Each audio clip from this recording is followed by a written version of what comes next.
Hi, thanks for watching. I'm going to talk about the famously truncated and quite a lot of controversy before a ball's been bowled series between India and South Africa in South Africa, which starts in about 3 weeks' time. Just as a little aside here, two test series have seemed to be a bit of a scourge on this year, and indeed last. New Zealand have travelled across the globe playing nothing but them, it seems, and South Africa just got away from playing a two-test series in the United Arab Emirates. But they're apparently not. I actually did a little bit of a quick study of this a couple of weeks ago, and they're actually not up significantly from where they were about 10 or 15 years ago. So that surprised me. That's a heartening sign when you consider, the West Indies' home summer was basically cancelled for 2020 and limited overs cricket. That was a nice sign. So never fear, not quite as bad as you might think, and typically Test cricket's in better shape than people give it credit for. Okay, to this series. South Africa, let's start with them. I want to spend most of my time talking about them. The prevailing theory of this series, I think, going in from both Indian and South African fans and the neutral public, is that South Africa is going to steamroll their batting card. India's batting card has done wonderful things ever since they brought the young kids in, but the idea is this is their first, and it is their first real test away from home. Pujara has played almost all of his cricket in India, and so it remains to be seen. I agree with that to an extent. I do think South Africa, I'll spoil it for you, will win the series, probably 2-0. And I do think that's going to be the main reason, is going to be this fast bowling attack against good batsmen, but batsmen that aren't familiar with the kind of pace and bounce they're going to see in South African pitches, especially against the red ball. Not even close. So I looked at Stein and Walker. Flynn hasn't played the Indians yet, and yes, I looked at their stats against the Indian batting card, or Indians as a whole. And it's true, and we'll touch on this as we go on, that not many Indians have played here.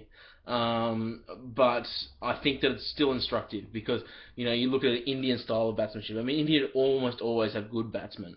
The question is, can they play on these pitches? So I think, the caliber of Indian batsmanship has been relatively steady over the last 20 years or so, Tendulkar type of thing, era. So Stein against India, 5.3 wickets a match at 19, which is obviously excellent even for Stein, even by his standards. And in South Africa, it's 5.4 wickets a match at 17.81. It's fractionally better. Obviously, steamrolling numbers, and bodes poorly, particularly for Vijay and Darwan. I don't think you'll see either of them make much of an impact here. Stein's worth looking at a little bit more broadly as well. Obviously, the preeminent fast bowler, and probably still the preeminent cricketer in the world. He's probably still the number one cricketer in the world. If you're having a draft tomorrow, I think he'd go number one. He had a pretty mediocre 2012. He's still on the right side of 30. In 2012, he wasn't that flash. He averaged about 30, which is probably the worst year of his career. But this year, he's lighting it up once more. If you ever doubted him, he's right back with a vengeance.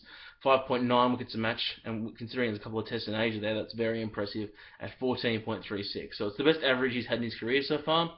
No reason to be concerned about Dale Stein, and apparently tearing it up against the Pakistanis at the moment as well in one-day international cricket. So that's Stein. Morkel, obviously partner in crime for quite some time now. His numbers against India are obviously, as they would be for everything with Stein, less impressive. 3.3 wickets a match at 32.13. However, in South Africa, which is what we're really concerned about, it's a massive difference in South Africa versus in India in terms of playing conditions. Morkel 4.5 wickets a match at 26.22. So he becomes a good above average fast bowler. He's barely bowled in 2013. He's played the matches, and he's taking only about I don't have it here in front of me, 2.5-ish wickets a match. He's only bowling 27 overs, down from 32.3 or 32.5 for his career, mainly because South Africa's just been dominating so much with the ball. And obviously, Philander's a name I can't talk about here. Again, no numbers against India, but also looms large in the series. Morkel's been very consistent, turned into a very consistent sort of okay, but nothing more bowler, really. I know he has these spells where everyone thinks he's fantastic, and he does bring another dimension to their attack, to be fair, but he's averaged between 30.28 and 32.43 the last 3 years. That's good enough to keep him kicking around in Test cricket, but not much more than that. But again, looking at the card he's going to face, who are not particularly comfortable with bounce, one would think, Morkel should thrive and be a real threat here. That's the South African side of things. India side of things. Ravi Ashwin. I'm glad people are starting to appreciate Ravi Ashwin a little bit more. Ravi Ashwin's numbers are absolutely astonishing. Averaging 40.52 with the bat. He's not scoring a lot, only in 1/5 of his innings, and has got 2 centuries in 24 digs so far. But 40 average with the bat, which from a number 8 is astronomical. One of the best ever, I would suggest. maybe the best ever. 5.8 wickets a match. 5.8 wickets a match. We looked at Stein a moment ago. You can't compete with 5.8 wickets a match. So better than Dale Stein in terms of proficiency in taking wickets. 27.47, a perfectly presentable average for a slow bowler, even a good average, a very good average even, this day and age for a slow bowler. Amazing numbers. No one really seems to appreciate him until it's just sort of recently he's come with that century he scored against the West Indies, sort of a bit more appreciation. Look, the elephant in the room is that it's all in India, and again, that's a theme of this video.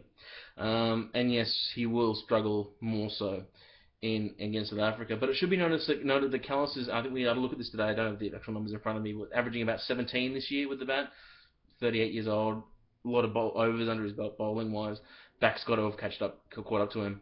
So I think Jacques Kallis might not be much of a factor in this series, which leaves really only Hashim Amla as a really competent player of slow bowling, and Ashwin could well eat up Graham Smith. So I think Ashwin's going to get wickets. I think that you can say. He may well give away some runs, particularly if South Africa get a chance to bat first, having to bowl on the first day.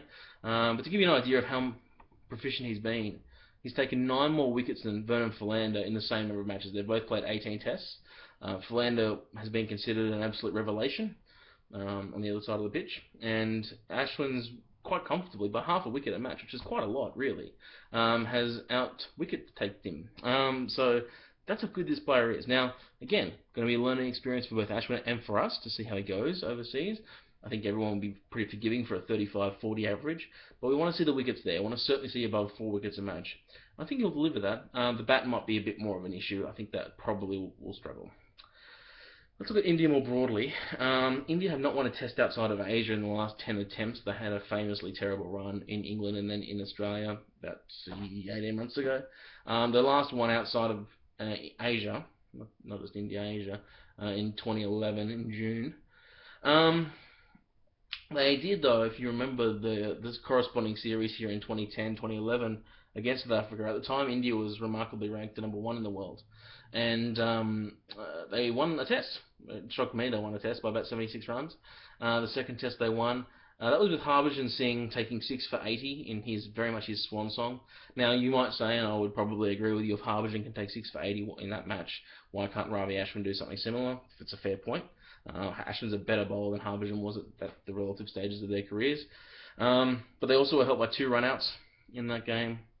They only got 1 score out of VVS Laxman at that game. It's amazing they could win a low-scoring match. You wouldn't have thought, even if you sort of were a very optimistic Indian fan and thought that they could win a match, you would have thought they'd win it with a massive score. That wasn't the case. It was a match, I think, 450 runs in the match was enough to win it. It's hard to see that as anything other than lightning in a bottle. I don't think they're a chance of winning a test here. Just the youth as well. I mean, say what you want about Harbhajan Singh and Tendulkar and Gambhir and Sehwag and Laxman, and I have a lot of it negative. However, they did have experience. I think that when you're in this cauldron atmosphere that South Africa is going to bring with all their pace bowling, I think it's going to be difficult to replicate. In fact, Dhoni is the only player to make a score in South Africa out of the entire batting card. It was a lone 90 in the last series. So we're looking at a seriously inexperienced team in these conditions. And as much potential as I think they have, and I really do, I'm really hot to trot on this India batting card. In 3 or 4 years' time, I think it's going to be comfortably the best in the world. I think it's going to be brutal on attacks. But and this is going to be part of their learning experience. I think they'll be better for it. I think you will see some scores. I think you will see probably a century from one of the young guns from the Indian batting card. I particularly like Pujara, as I've gone on repeatedly with these previews. A quick look at the South African batting side of things. I think it's an interesting test to see who can start and play slow bowling. De Villiers has shown flashes. It's fine player, but probably a shade off where his peak was maybe 2 or 3 years ago. Obviously, taking the gloves now is added responsibility. He'll have an important role to play against Ashwin in particular. He's a right-hander against the ball coming in. Opportunity for him to show something there. Ashwin's quite a bounce-orientated slow bowler, though, and AB generally wants to get on that front foot. So it could be an interesting battle there.